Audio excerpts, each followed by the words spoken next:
Hey everyone, welcome to this weekly Sidereal Astrology forecast for the week of September 5th to the 11th of 2022. Alright, so this week we have a full moon at the end of the week around Saturday, and it is going to be the highest energy of the lunar cycle, right? And as we approach that, we will notice some momentum building. We are going to be in the gibbous phase of the cycle, which is the wind in our sails, as we do approach that heightened energy of the full moon. Then over the weekend, probably making some shifts and changes, through that awareness, through that illumination of the moon, getting some new perspectives, and then making shifts and changes along our life journey for the next 2 weeks, right, as we continue this lunar cycle. Now, around that full moon, Mercury is going to go retrograde this weekend, so that's going to be around Friday, Saturday. And so good to maybe put a bit of a pause with things. Even though it is the full moon heightened energy, it is starting a 3-week process of redoing, reworking, rethinking, and going back and perhaps doing things that didn't get completed in the past. So good to approach it this way around the weekend, just sort of pause, especially with the things we rely on a day-to-day basis or in regards to where we're putting our momentum, right? Because some of these things might be reworking, and it is good to allow for some of that. All right, but all in all, a bit of a quiet week astrologically. There's no major aspects leading up to that weekend. And the only aspect we have is involving the full moon, which is the sun trining Uranus.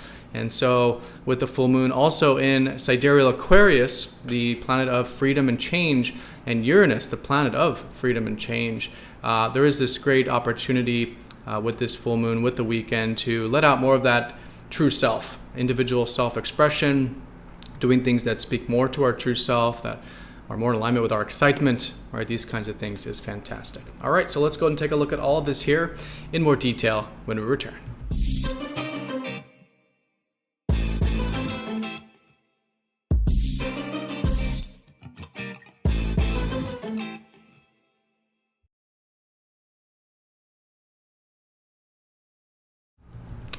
Alrighty, so here is the sky for this week. We're going to look at this for each day of the week, starting first with Monday, September 5th.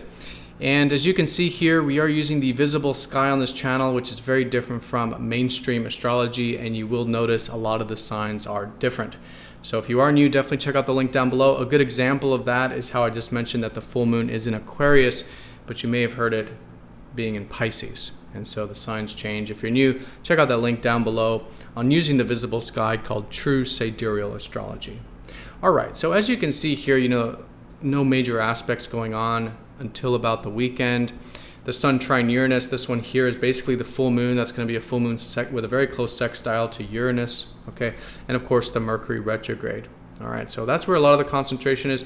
As we do, approach the weekend, we'll notice more momentum, more wind in our sails, as we are in that gibbous phase. This is where later part of last week maybe was more of the action phase, the more challenging phase of the lunar cycle, the first quarter. But now we enter into the trinal phase, the momentum phase. And so this is a great week for building that sort of momentum. But let's go and see where everything is coming into this week to get some perspective here. We do have the Sun and Venus still in Leo. And so this is where the whole lunar cycle started, around Leo, the planet of self-expression. And so it is great to still be focused on what we love, connecting the things and people in our lives that we love, letting out some of that love and self-expression, passion, creativity, right? Fun, entertainment, playfulness. Leo the lion, connecting to do the things we're proud of in life, right? And letting out some of that self-expression is a great way of working with this whole lunar cycle. And in fact, when we do get to that full moon, which will be the balance point of Aquarius, we can really link up what we love, our hearts, with things that are greater than ourselves, right? Aquarius is the future-minded constellation. And so in this case, it's about what we can perhaps be a part of that's greater than ourselves, or about the world in the future, and seeing that, of course, the most powerful self-expression and where we really find our passion is when it is towards some future vision, or it is perhaps contributing to something greater than ourselves. And so full moon will really be important to actualize a lot of this Leo energy in that sort of way. Now Mercury is again slowing down for his retrograde this weekend in Virgo, where he's actually comfortable. Okay, so Mercury does like to be here, naturally rules Virgo. And so it makes it a really good time, as it's been, for analyzing, solving problems, getting into the details of things, perfecting things, striving towards improvement, right? This kind of energy. And so even though that is going to go through a bit of a reworking, again, I think it's a very supportive placement with that Mercury here. And Mars is also slowing down for his retrograde, which will be late October. And this is in slow and steady Taurus. So it is important to slow things down with Mars and Taurus, especially before a retrograde. So that's a reminder. I think that's a great way of working with Mars here, is that it's important to take things slowly, steadily, one step at a time, and stop and smell the roses, right? This is something that I think is a great way of working with this Mars and Taurus. But let's go ahead and break down this one day at a time, starting first with the Monday time period. Now this will be where the moon is going to be playing more of a stronger role because of the lack of aspects here. But Monday and Tuesday, the moon will be in free-spirited Sagittarius. This is coming out of perhaps a weekend where it's maybe more deeper, okay, where we had that, again, first quarter, and it was in deeper Scorpio and deeper Ophiuchus. And so Sagittarius is a lot of that post-transformation, more of the free-spirited energies. It's a great time to expand our horizons, Monday and Tuesday. Expand our mental horizons through things like spirituality or astrology or higher learning or philosophy, more of the right brain, abstract stuff, right? Open-minded, big picture stuff. Or quite literally expanding our horizons. A great time for adventure, right? Or listening to that spirit for life, right? Expanding those little horizons. So probably noticing themes around this, and just good to develop that kind of energy around Monday, Tuesday. Now, Wednesday, Thursday is more earth energy in the sense of patience, probably. Good day, those 2 days, for things that we know will take time. Both Capricorn and where Saturn is here in Capricorn, it's a good time to do things that we know will take time, things that take patience, things that take perseverance, right? And thinking long term. So anything in that context is great to notice that, but again, probably noticing some themes around these things that we do want to develop for the long term around Wednesday, Thursday. Okay, and then this is where we get into Friday, where we'll really start to notice that Mercury slowing down. Again, a good couple days to pause, right? The mind is shifting, the perspective is shifting, the things we rely on a day-to-day basis are starting to shift, right? And so station periods, especially with Mercury station, good time to kind of listen, see what's shifting, be open to new perspective shifts, and perhaps set some intentions for the next 3 weeks of how we can maybe go back and do some things that we didn't do in the past that maybe is a good time to go back and do now. Maybe there's some things to go and edit, re-edit, redo, that we can do that during the retrograde, right? And all in all, what are some things we can experiment with? Mercury retrogrades are a great time of doing things that we normally wouldn't do, or to experiment with them, because we learned so much during the retrograde. But again, it is the experimentation process. It's trying this, and then that's not working, so we try that. Maybe that's working a little bit, but maybe we should try this. And so it is supposed to be a time of flexibility. Not a time of not doing things, but a time of doing things with flexibility and experimentation. All right. And if there is more solid things that you do need to rely on during the retrograde, having a plan A, B, C, and D is, of course, good, because it helps us, have more flexibility there as things or information changes, as it often does during the retrograde. Okay, but this weekend, pausing with those shifts. Now, the weekend is, of course, that full moon as well, so it'll be in the earlier part of Saturday, but for all intents and purposes, Friday, Saturday, Sunday, it is going to be in Aquarius, again, sextile Uranus, so there is that element of freedom and change. Both Aquarius and Uranus is about our excitement, what excites us, what gives us that feeling of freedom. And I do want to mention that it is going to be very close to Pisces, the full moon, and it's going to be very close to Neptune. All right, so there is a lot of watery energy involved as well.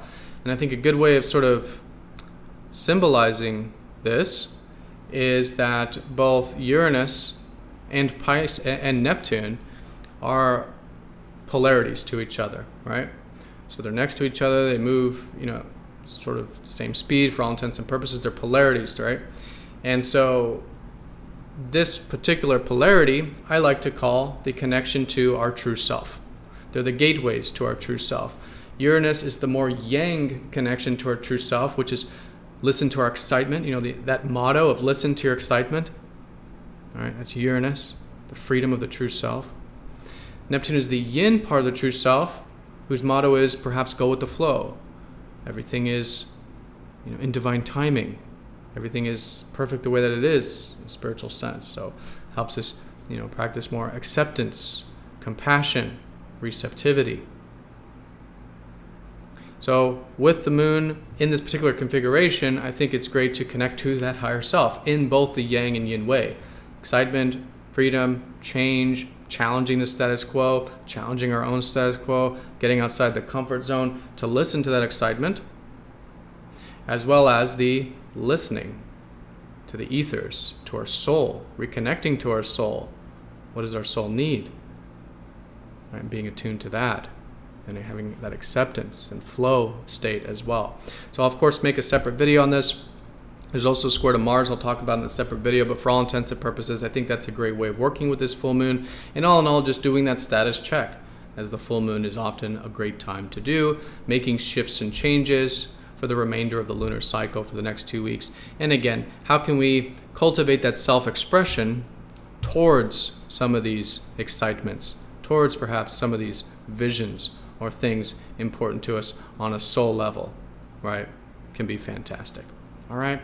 And then the week ends here with, again, the Sun trine Uranus. That's just accentuating the Uranus side of it, but a great support here for, again, that individual self-expression, particularly.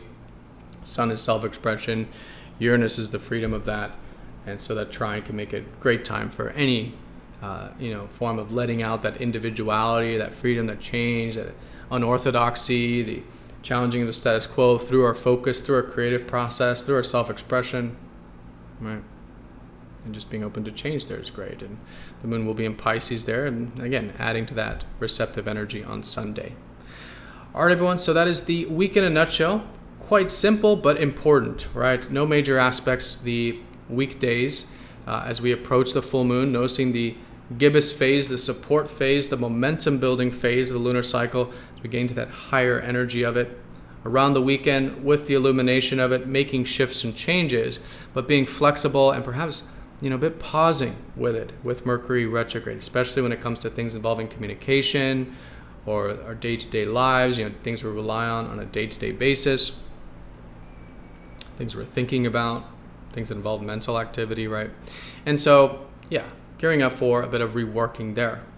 All right, but all in all, a great full moon for a status check on what excites us and what gives us soul fulfillment in our life, and perhaps making those shifts and changes there.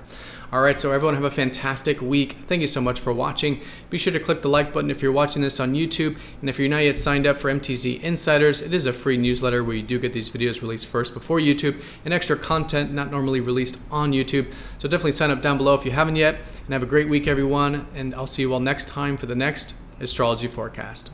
Take care.